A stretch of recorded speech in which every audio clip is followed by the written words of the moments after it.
What is the AFOQT? I do not like whoever made this test. This video is going to be your ultimate guide on how to pass that AFOQT. If you already struggled with the SAT and the ACT, yeah, this is gonna be real hard for you.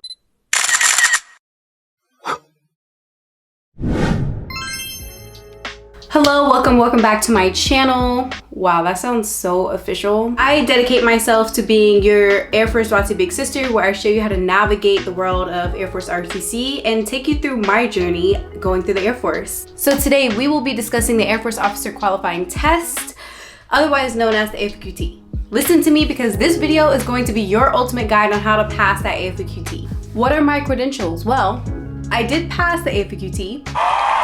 And it took me all 3 tries to pass the AFOQT. So in this video, I will be breaking down the AFOQT, what it is, the timelines for it, how to pass it, tips and advice that I would give to both 100s and 250s. First, what is the AFOQT? Ultimately, it's a standardized test given to all cadets that are aspiring to be Air Force officers.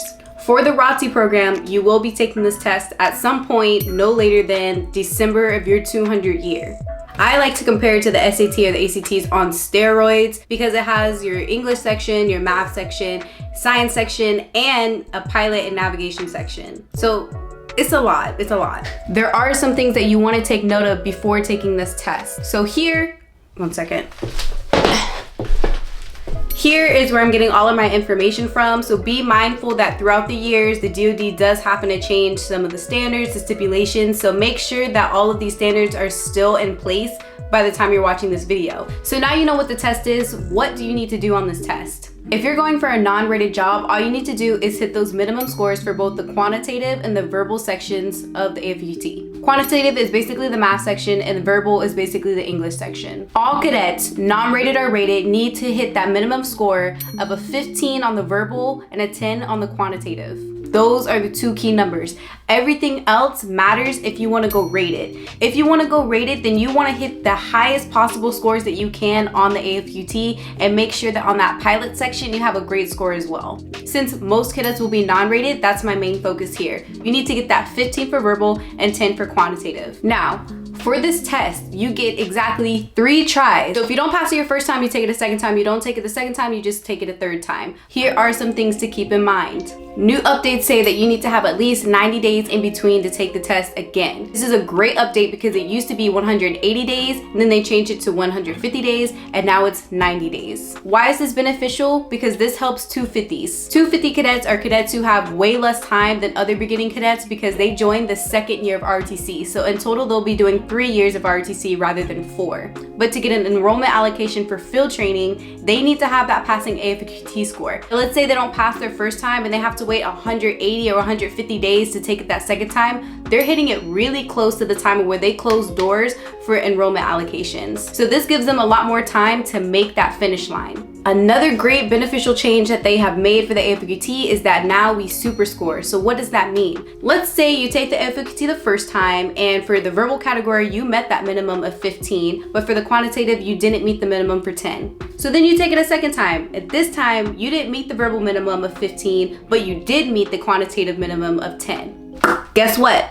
Doesn't matter. Why? Because now we super score. So that means because you met the minimum requirement for the verbal the first time, and then you met the minimum requirement for the quantitative the second time, super score, girl, boy, you passed. Basically, super scoring means that they're taking your highest score from each section regardless of which take you took it on. Now you know what the AFOQT is, some stipulations about it, all that good jazz. So these are the things that I did to give myself the highest chance of passing this AFOQT. First and most important thing that I want to address is that if you're not a good test taker, this video, respectfully, is for you. If you already struggled with the SAT and the ACT, yeah, this is gonna be real hard for you. You need to buy books. People say you don't buy the books, buy the books. They have books that are specifically for the AFOQT. I think those are really good because they come out with them every year based on what it looked like the previous year. I also like the AFOQT practice books because they actually emulate the amount of questions and the amount of time that they give you on the actual AFOQT. So you are actually able to properly time yourself, and then you can know if it's speed or knowledge that's getting in your way.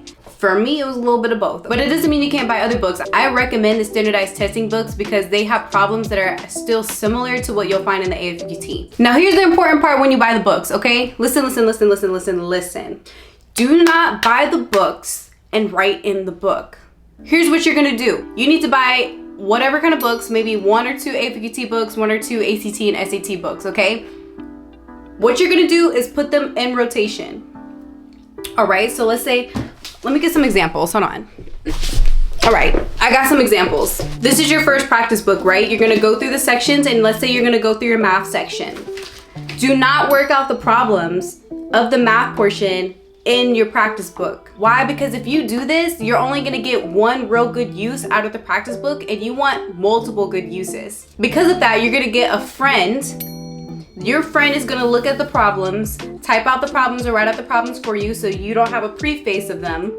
And then you're gonna take that piece of paper and work out those problems, whether timed or not timed. Once you did your practice test, you'll see what you got right and what you did wrong. Once you've split your correct answers and your incorrect answers, you're gonna make a document of some sort on your laptop and have incorrect and correct answers. This is going to help because you need to know which area you're struggling with. So what did we say? Give your book to someone, have them write down the questions, you do the questions, divide the questions, put it in a document.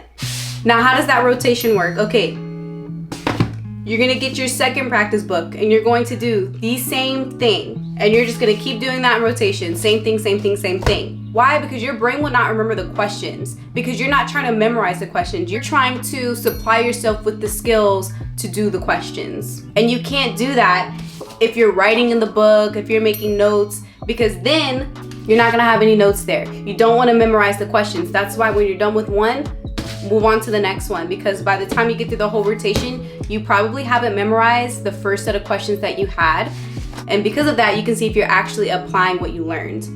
Now that we've gotten through how to study, what are some other resources that you can use? One, if you're in college, which you should be because you're doing the program, use your college resources. We have so many that we pay for, but we don't use. At your college, I guarantee you they have a free tutoring program of some sort. And this is a great option if you don't have money for an actual tutor, is to go to your on-campus tutors. But if you do have the finances to support it, I strongly recommend an ACT and SAT tutor. And that is because a lot of the methods that you'll be using for the AFOQT come from the ACT and the SAT. I was actually able to afford one, so I did tell him the setup of the AFOQT so that they could better get a grasp on what they needed to teach me and how they needed to teach it to me. All right, so now we have our books. We know how to use our practice books. We're gonna go off that rotation system. We talked about tutors that we can and cannot use, cost-friendly ones and not so cost-friendly ones. So now, let's talk about the amount of time you need to put into studying. If you're a terrible test taker, you need to take an hour every single day to study, to be in one of your practice books. And if you think an hour is a long time, see how long you're on for TikTok for. Now I say an hour, right? But depending on where you are, you might want to do 2 hours. But for me, I think an hour for everyone across the board seems to be the most attainable to do within a day. And this hour cannot be negotiable. You need to find some time of your day to do this hour. When I was very busy in the semester, I would wake up at 4, 5, 6 o'clock in the morning and do my hour. Now let's talk about your weekly schedule.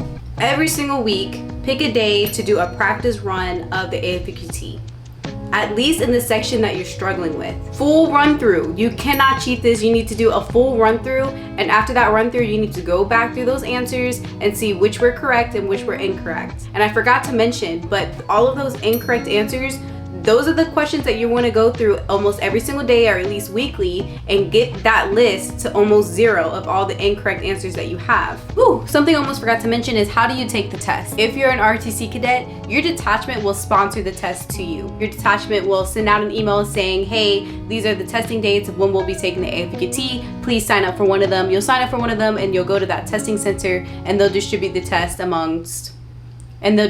test. I recommend dressing in something comfortable. Bring some water, bring a snack. It's gonna be a long testing day. I mean, the test itself is about 3.5 hours long. However, with the instructions in between and the 1 or 2 breaks that you're given, it turns out to be a 5-hour test. So you are going to be tired. With that being said, you need to make sure that the night before, you are getting a good night's rest. For me personally, I had to take some NyQuil the night before because I could not sleep. I was so anxious. So whatever you need to do, it doesn't matter. Make sure you're getting that 6 to 8 hours of sleep. Big sister moment though, okay?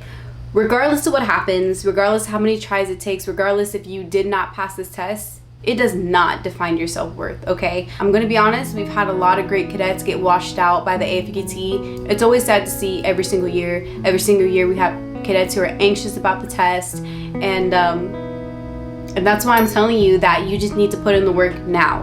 My last few pieces of advice deals with personal references to yourself and other cadets. Understand that just because you can't pass the AFOQT and someone passes it their first time, it doesn't make you any less of a good cadet. Thank you all for watching the ultimate guide on how to pass the AFOQT. If you have any more questions, please let me know. If you would like to see more about what cadet life is like, I have vlogs dedicated to that, a day in the life, a week in the life as a cadet. And in the future, I will be posting more informative videos about how to be the best cadet that you can be. So be sure to subscribe so you're not missing out on any of that. As always, like, comment, subscribe, and I'll see you in the next video. We did it.